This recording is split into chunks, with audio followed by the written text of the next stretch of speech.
এখন কি মনে হচ্ছে কি প্ল্যান ছিল আসলে? মানে ৩ মাস প্রায় তো ৪ মাস আমরা না, দেখতে ওনার পাচ্ছি। প্ল্যান তো আমরা দেখলাম। প্ল্যান হলো কিছু কার্ডস উনি দিচ্ছেন, ভালো কথা, but I don't know where the money is going to come from. এই বাজেটে আমি তোমাকে বলি বাস্তবতাটা কি আমাদের দেশে। তোমার যেখানে লেখা আছে যে হেলথ কে এত টাকা দেওয়া হলো, এডুকেশন কে এত টাকা দেওয়া হলো, অমুককে এত টাকা দেওয়া হলো, ওই টাকাটা তো থাকে না।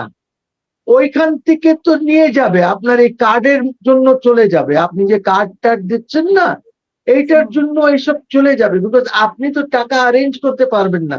ব্যাংকের কাছেও তো কোনো টাকা নাই, লোকাল ব্যাংক বড়ই আপনি করবেন, আপনাকে টাকা কোত্থেকে দেবে?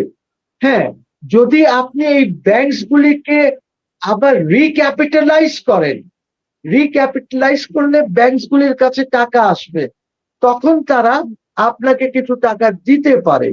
কিন্তু ব্যাংক তাহলে এই যে লেন্ডিং করা দরকার, একজন কারখানা লাগাবে, একজন ইম্পোর্ট করবে, এই যে কমার্শিয়াল অ্যাক্টিভিটিস ব্যাংকের, যে ওই লেন্ডিং গুলি তো ব্যাংক তাহলে করতে পারবে না। তাহলে ব্যাংক কি করবে? ব্যাংক কারখানা লাগানোর জন্য টাকা দেবে না, ব্যাংক আপনাকে সিসি লিমিট দিবে না। ব্যাংক বলে ঠিক আছে, এলসি খুলো, ২০০০ টাকার মাল আনো, এইটা বিক্রি করো, আবার টাকা দিয়ে দাও। এই এই কাজে ব্যাংক চলে যাবে। বা ব্যাংকের যে আরো যে বড় কাজ, হ্যাঁ, টাইম লোন দেওয়া, সিসি দেওয়া, হ্যান করা, ত্যান করা, এইগুলি তো ব্যাংক পারবে না একদম। আর একটা এই বেচারা আমার এই প্রাইম মিনিস্টার বা বিএনপি কেও আমি খুব একটা দোষ কিভাবে দেব, তারা তো ১০০ দিন হয়েছে।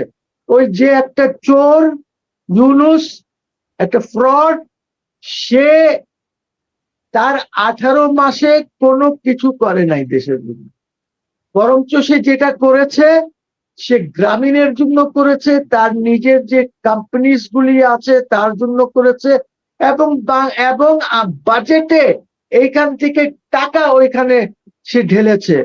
কেন ঢেলেছে? বিকজ সে ওইখান থেকে টাকা পাচার করে হাসিনার গভর্নমেন্টের বিরুদ্ধে সে কনস্পিরেসি করেছে, পিআর ফার্ম বা এইগুলিকে দিতে হয়েছে, ক্লিন্টনসদেরকে দিতে হয়েছে, এইসব কাজ করেছে। এখন সে চায় যে গভর্নমেন্ট অফ বাংলাদেশ এই টাকা ওর এই সব কোম্পানিজ গুলিতে ফেরত দেবে। এটা সে করে গেছে। এইটা তার যে বাজেট আছে, বাজেটের মধ্যে এর প্রভিশন করে গেছে সে, কিন্তু সে দিয়ে যেতে পারে নাই। কাজে এখন ওনার কথা হচ্ছে যে যদি ৩০ জুনের মধ্যে এই জিনিসগুলি তোমরা না করো, তাহলে তো এই টাকাটা যেটা আমি বরাদ্দ করে রেখেছি, এই আমার পাচার করার টাকার যেটা করেছি ওইখানে দেওয়া, ওইটা তো আর পারবে না, because the money will go back to the government, to the treasury, চলে যাবে তো। সো এই হইল এই লোকটা যে কি করেছে বাংলাদেশকে। টাকাটা যদি না যায়, মানে উনি যেখানে রাজস্ব বরাদ্দ করে গিয়েছে, তো সেখানে যদি টাকাটা না যায়, তখন এটা টাকা যায় নাই তো, এখনো যায় নাই। সে প্রেশার ক্রিয়েট করছে অন দ্য গভর্নমেন্ট যে টাকাটা দাও, এইটা দাও, এই প্রেশার ক্রিয়েট করছে। গভর্নমেন্ট কি করবে আমি জানি না, বিকজ অনেক সময় এই গভর্নমেন্টের হাল চাল বা চাল চলন দেখে মনে হয় দেখ ইউনূস সাহেবের সরকারই চলছে, এমন একটি মনে হয়। ইউনূসের ব্যাপারে তো আমরা কোনো ব্যবস্থা নিতে দেখছি না। আমরা শুধু মানে আমরা আলোচনা করছি, মিডিয়াতে আলোচনা হচ্ছে কিছু কিছু। এছাড়া সরকারের পক্ষ থেকে তো ইউনূসের সরকারের যে মানে দুর্নীতি তদন্ত করা বা তারা যে কথাগুলো এই কারণে তো আমার মনে হয় বা অনেকেরই মনে হয় যে এই সরকার is an extension of the Yunus government. তবে 100 ডেজ দেখা যাক কি হয়, 100 দিনের সরকার আছে তো, হয়তো আই এম শিওর তারেক রহমানের সৎ ইচ্ছা আছে, এটা আই এম শিওর। কিন্তু সৎ ইচ্ছাটাকে আপনি কিভাবে এটার প্রতিফলন হবে, কিভাবে এটা আপনি সামনে নিয়ে আসবেন, এইটা হচ্ছে বড় কোয়েশ্চেন। বিকজ আপনি যখন সরকার চালান তখন একটা হিউজ ব্যুরোক্রেসি আছে।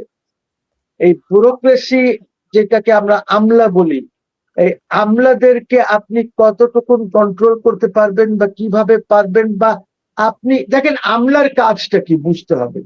হুম, আমলার কাজ হচ্ছে আমি হচ্ছি সরকার, আমার পলিসি ইমপ্লিমেন্ট করতে হবে, দ্যাটস ইট। কিন্তু আপনার যদি মন্ত্রী বা ওরা ওই লেভেলের না হয়, তাহলে আমলারা ওদেরকে বেকুব হুম, বানাবে। হুম। কিন্তু এরকমও তো আমরা শুনতে পাচ্ছি যে মানে প্রেসিডেন্ট বদল হতে পারে, সেখানে ডক্টর ইউনূসকে প্রেসিডেন্ট করতে পারে। এগুলা কি আসলে গল্প নাকি এগুলোরও কোনো পেছনে কোনো কাহিনী আছে?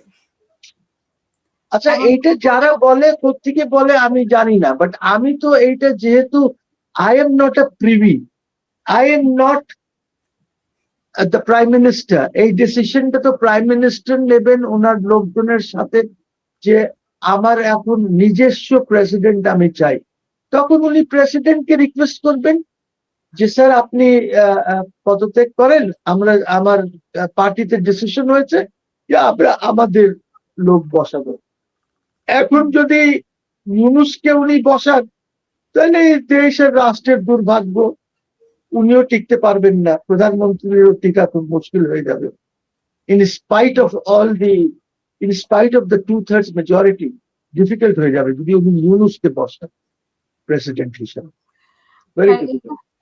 এইখানে আমরা ইউনূস যে শয়তান, উনি টেরও পাবেন না যে কনস্পিরেসি করে সে।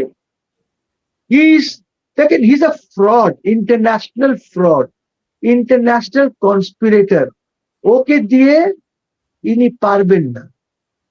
ওইখানে আমাদের মতন লোক দরকার, যারা মুখের উপরে কথা বলতে পারবে যে আপনি অমুক, যেরকম আমি বলছি, আমি সবসময় বলে এসেছি। উনি যখন সরকারে ছিলেন তখন আমি শুরু থেকে বলছি, আমি চ্যালেঞ্জও করেছি কোর্টে।